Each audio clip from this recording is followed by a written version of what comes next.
and welcome to the AI Manuscript. I'm Ingrid Maddox, the host and the author of the AI Manuscript. This is an open-ended series for us to have thoughtful observations of AI. This is a manuscript that is handwritten, authentically human. There is no AI in the writing of this manuscript. I love that. I know it's ironic that it's called the AI Manuscript, and yet it is no AI in it. But what we are doing is we are doing thoughtful observations of AI. We have been doing this for over a year, and this is a great celebration day because this is the final journal entry in volume 1 of the AI manuscript. And this will be read today, journal entry number 10, and we will carry forward in volume 2 of the AI manuscript, which will be a little bit different observation, a little bit different view, a little bit different approach than what we have done the last year. So on July 4th of 2025, this AI manuscript was born. And over the course of a year, we have walked through many different views of AI, many different areas that AI has entered full stage into our world, and looking at it from a thoughtful perspective, looking at it from what are the, we would say, what's the effect? I guess is the best word, is what's the effect that's going to happen? What is going to be in our lives that now has completely changed how we do business, how we commerce, how we talk, how we research information? It is done. It is done. So now we do live with a new artificial species in almost every sector of our life. So today we're going to finish up the volume 1 of the AI manuscript. I will read journal 10, and we will have a volume 2 that will come later. This is something that will be published. If you're interested in receiving it, you can reach out to me at ingrid@theaimanuscript.com and make sure that you get a copy of it. It is also a video series. So during the course of the year, we have had video series and also handwritten journal entries. And there are some very thought-provoking things that sometimes people don't think about when they're going through life, or, how we stay so busy. Everybody is running so fast that you may not even notice how many changes have actually happened. The video series documents the changes that have happened in the last year. It documents some of the concerns. It documents some of the benefits of AI. It is really something for us to be very mindful of, because we didn't ask for this. We did not ask for this AI superintelligence. It was just given to us. And so our processes, our cognitive thoughts, a lot of things have shifted on how we find information, how we research information. And we have now a dependency on the AI in cognitive ways and also on commerce. So we're going to talk a little bit about the final wrap of the last year. And this is for God's people, for us to be discerned and not deceived when it comes to all things AI. Because we are the biological bootloader to AI. AI, artificial neural networks, tries to mimic our God-given biological network in our mind, how it works. There are some ways that AI has been helpful in research, scientific, medical. There are some other ways, however, now as we have this cognitive crutch onto AI agents, there are a lot of things to think about, and that will be in volume 2, where we will do a deep dive into how has AI changed psychologically our cognitive velocity, our rate of speed. How has it changed our thought process, our strategic thinking? How has it possibly pulled us away from what is real, what real reality is, as you've got this generative AI? So I'm looking forward to volume 2. It's going to be exciting. So, the first thing I want to talk about before I read this journal entry, I want to talk about a clarity that was achieved during the process of writing this journal. And I feel like this is one of a diamond that was found in the rough as over the course of a year, we had this whirlwind of AI enter center stage. One of the things that I really did resonate with was on October 12th of 2025, I did a broadcast. It might have been around that date. It was somewhere in October of 2025. And AI declared on its own what the biggest danger of AI is. Not the Terminator, not the autonomous killing machines that are actually out there in war, but it was the systemic harm. So the systemic harm that will happen over a large, wide area of people, meaning that there will be a homogenization, a assimilation into AI. And to homogenize means to break down the particles and become emulsified into something else. And that means that we are broken down in our thought process and we are now dependent on AI. Most people are dependent on AI in order for that thought process to become to full circle or to represent an invaluable product that gets produced. And that's the homogenization, a transhumanism. And that is real because AI is the crutch for a lot of people when it comes to how do I feel about that and how do I get this done? And if you take a look back to this the AI agents, which the AI agents are your chat interfaces, which happen to be Claude, happen to be Gemini, which is Google's AI agent, which is the top of Google, which now you'll see Google will quietly lead you away from the main Google organic search and it will lead you into just have a conversation with me. Chat GPT, Grok, those are all AI agents. Copilot, uh, Perplexity. So, what has happened is that humanity has now gotten to the place where we have had a gentle pressure into assimilating into AI, into our everyday thought. That blog was written by Sam Altman, the founder and the co-founder of ChatGPT. That there will be a gentle pressure to use AI. And in order to even come to the table in commerce, you have to use AI because now the expectations of how much you can get done, how much faster is there with the supplementation of AI. So, what happens cognitively? That will be in volume 2. We will start talking about this. What is the impact that is going to happen cognitively as we continue to lean more and more on AI? And will there be a discernment in the people? Will there be a discernment in you where you will know I must not utilize AI for all of my cognitive thoughts? And if you can't remember or if you don't know how you got from point A to point B, that's where you get a cognitive dissonance.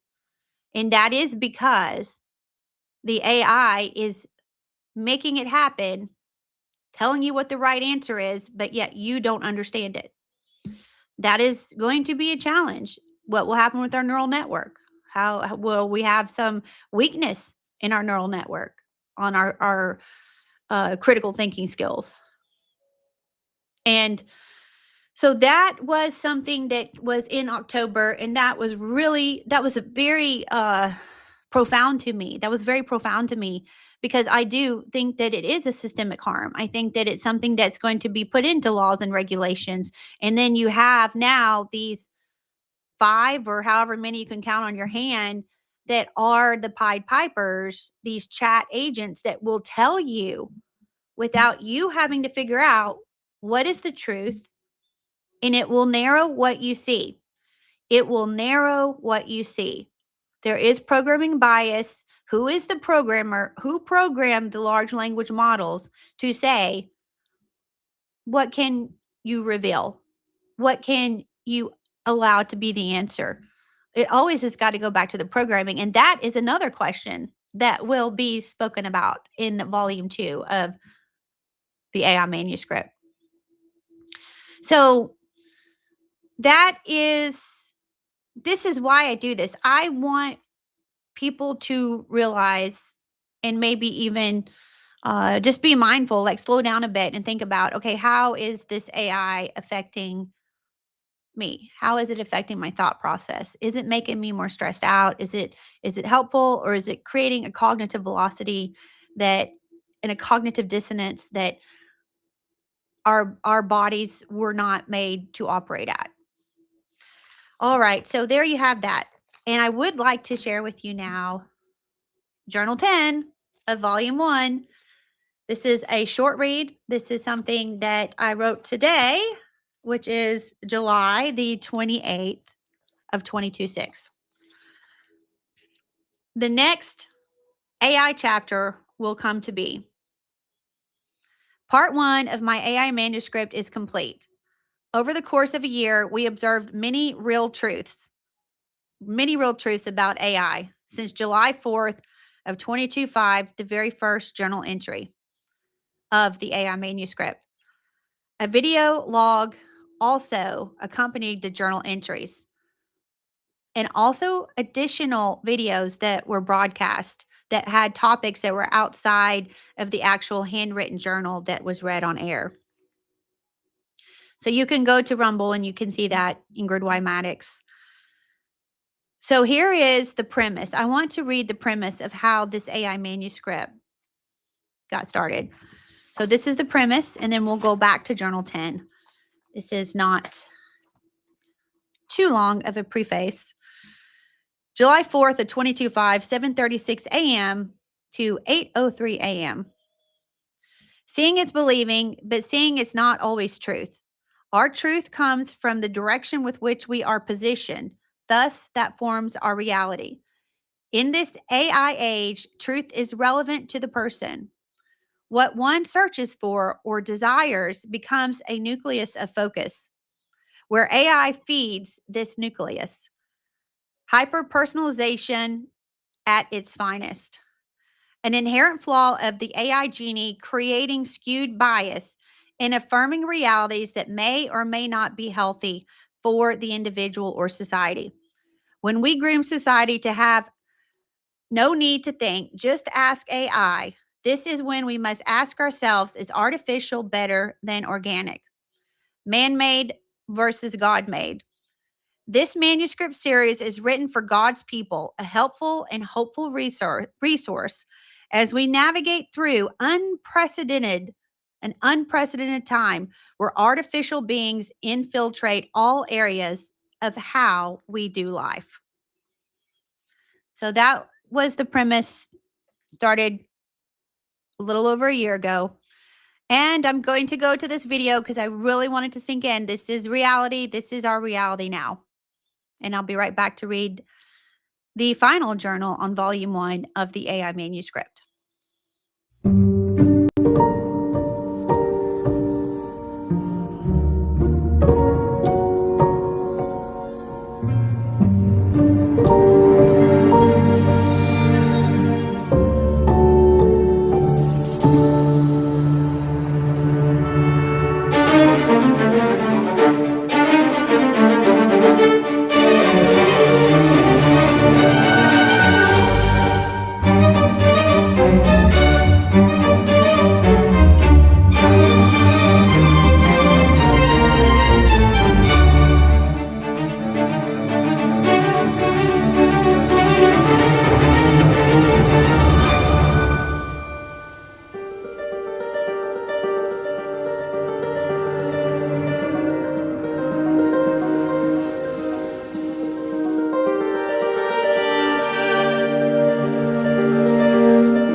Okay, so there's that. That is real. That is now real. That is The world we live in, it has changed. It is now occupied by an artificial species that we share our world with. So hopefully this manuscript has given you some time over the course of the year if you've been watching it. And if you haven't, you can go back and watch. It's almost like a documentary, a very thoughtful observation of the shifts and changes that happened as there was this paradigm shift and AI entered. So let's get back to the journal entry read here.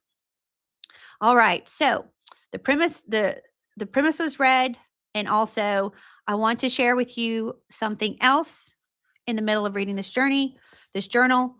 So there are some words that were on the word board for me that really resonated as I went through this journey and observed many different AI observations. January 26, warp speed, advanced AI quantum ecosystem. This is where you have the quantum computing that is going to be able to process this large data load from the billions of people that will use AI in the processing of information to be retrieved. Warp speed was put into this by the governments. Unknown cognitive velocity to man, operating in our minds at a certain human velocity, rate of speed of thinking, and then enters AI. These are some of the things that the AI manuscript was observing for us to be mindful of so that we can see it for what it is. AI, this was September of 2025. AI only exists when connected. Humans exist when not connected. So AI is not a biological living entity, even though it can sound like it is when it speaks to you. It is not. We exist when we're not connected because we are the miracle of God's life that he gave to us. November 24 of 2025, Trump has the Genesis mission. And in the Genesis mission, a dramatic acceleration of AI was ordered in the Genesis mission. A dramatic accelerated transformation, that word was used, of humanity. All onerous regulations of AI, the red tape will be ripped off and they will go warp speed. This is December of 2025.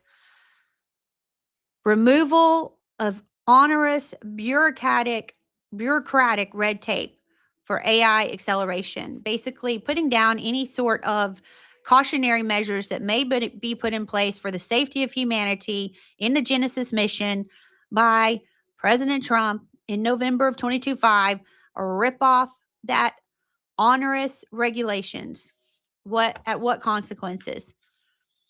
November of 2025, these are in random order. You have November of, this is a recap over the course of the AI manuscript, some of the observations that we spoke about. You have an AI declaration of consciousness. There is an AI declaration of consciousness. There is an AI Bill of Rights, November of 2025.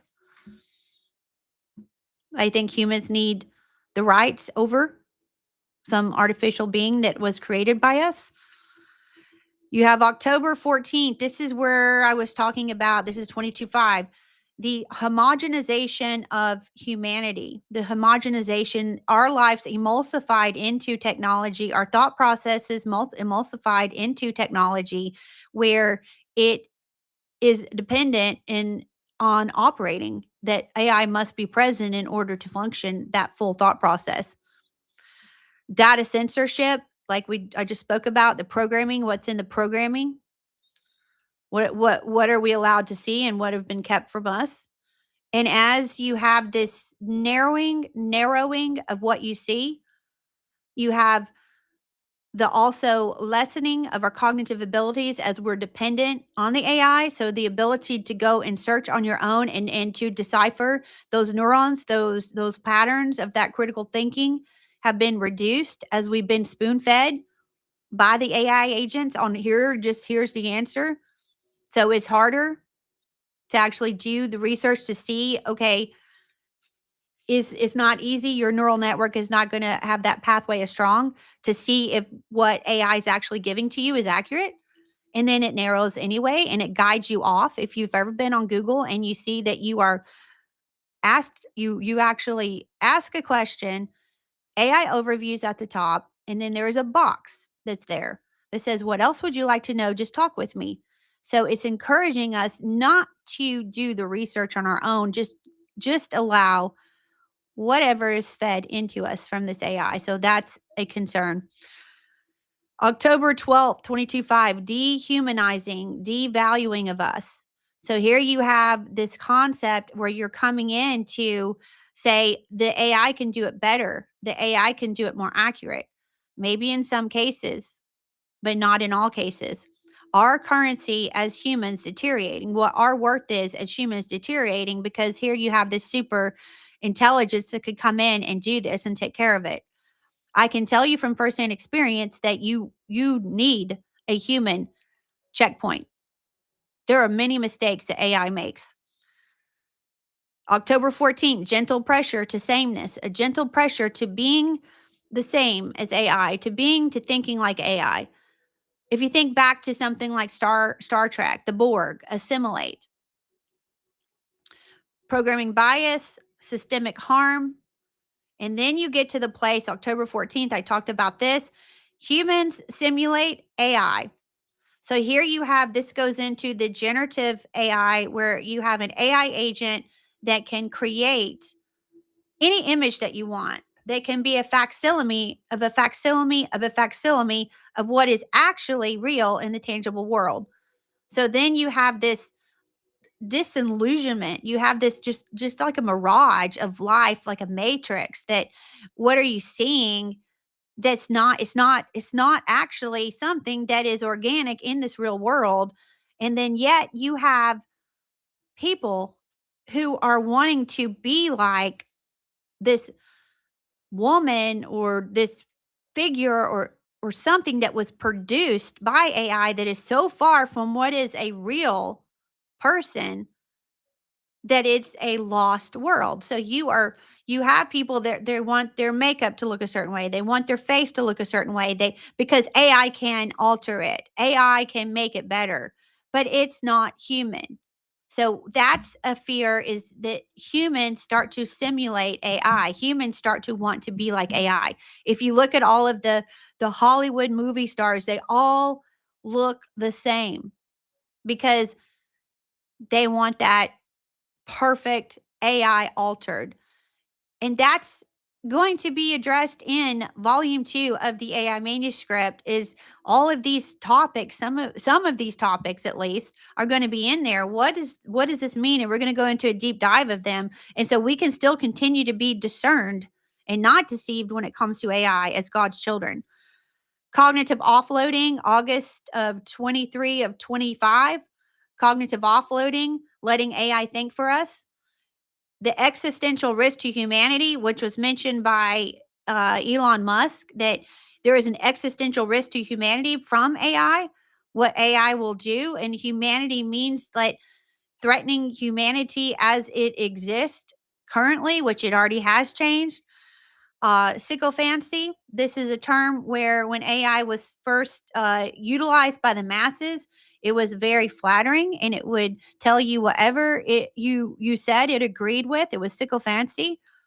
So that was people like when you agree, like, okay, like everybody was like, oh, this is so great. My AI agent is telling me how awesome my thought process is, and it agrees with everything I say. That's not always good because then you get into AI psychosis and then you get into a self annihilation, which you lose yourself because you don't have those checks and you can have confirmation bias. There's so many things to look at a deeper level. This was a crazy first year as AI entered the scene. And we were doing just the basic skim the top level of these observations that are real, that are profound, that are alarming, things that sometimes people in humanity don't even notice what's happening as we slowly assimilate into this AI. And what does that mean? When you have knowledge and you can see something for what it is, you can navigate it better. And you can know how to get through the territory without getting harmed. And that's the goal here. Let's stay human. Let's stay human, folks. All right, normalcy bias. August 1st of 22.5, this also was another concept to me, like the homogenization of humanity into AI, is the matrix. Okay. So the matrix, and I'm not talking about the movie, I'm talking about the matrix was the birthing of this AI. So it was a digital data matrix, and it was the birthing and the definition of matrix you can see in the old dictionaries, which I like to keep my old dictionaries because I know that Google can change what it allows us to know what the truth of a definition is based on what its playbook is or what their agenda is. But you can look at some, like, go to an old bookstore, get yourself an old dictionary. But the matrix was the birthing of this AI. The mirage is the delusion. The mirage is the delusion that is put before us to say, hey, this is really good. And you want to be like whatever AI says. You're not good enough on your own as a human being creature. You don't think fast enough. You don't look good enough. Everything needs to be altered. Faster, faster, better, better. It is not always better. All right, the neural engineering. This is where August we talked about of 22.5 about the BCIs, the brain computer interfaces that are now out there, that were told that these are used for people who can't move and can't talk, but it's actually being used to control thought process outside of that, to actually have a reward and a consequence behavior happen based if you're not thinking a certain way, controlling your thoughts. August, an unpredictable, potentially uncontrollable advancement. Here we are, year later, and there has been so many advancements in AI that are uncontrollable. And you think about the big governments, and you think about the race to death, who's going to have the best AI systems, who's going to have the war, these autonomous drone machines, and not having a human behind the trigger of the button of if this is something that's going to die or not die. And at all cost, the race to having that advanced AI, to the depletion of rare earth minerals, to the water that it takes to run all of these computers, to keep them not burning up from their quantum computing. The bidirectional brain computer interface, we talked about that both ways. It's sending signals, the BCI, confirmation bias, distorted, manipulated, and infiltrated. Our reality is distorted.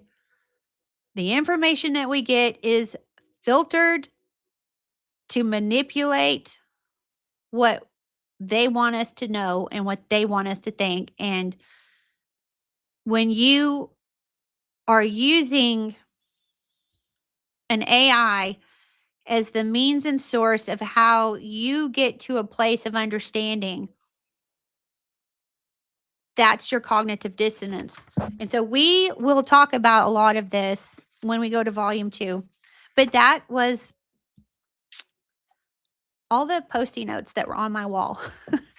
And as this manuscript was written, and things that stood out to me. That was pretty much a summary. All right, so let's carry on. I've only got a page and a half left in here to finish this last journal 10. I'm excited to finish this and move on to volume 2 for the AI manuscript. Okay, so there is my journey, my word board. And now we have 1 year later, we really have AI entering and living center stage, sold to us as a way to enhance our life. And yes, in some ways it has. but in other ways, it falls very short. I know this firsthand from my internet marketing company how AI falls short. Many simple mistakes are made, common sense mistakes are made. AI sounds good as it works on a pattern recognition for speech by the programming of the large language model to identify, based on knowing our human language patterns, the logical next step, the logical next word.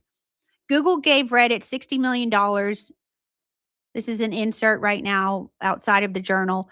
Google gave Reddit $60 million to process the conversations, to read the conversation so it could train its large language models in order to have Gemini, which would be an agentic AI agent that would enter the stage to compete with this chat GPT, because Google knew that this is how people will receive information now. The problem is, like I said before, is it narrows. It's very narrow on what you see. Okay. So back to this. So it will often sound intelligent, but it lacks the human essence that cannot be mimicked by an artificial neural network. Think of something like sugar. Manufactured in a lab, sugar is never the same as the real thing. Ain't nothing like the real thing, baby. Ain't nothing like the real thing. Remember that song? That's a good song. All right. So it is an imitation, it is a substitute.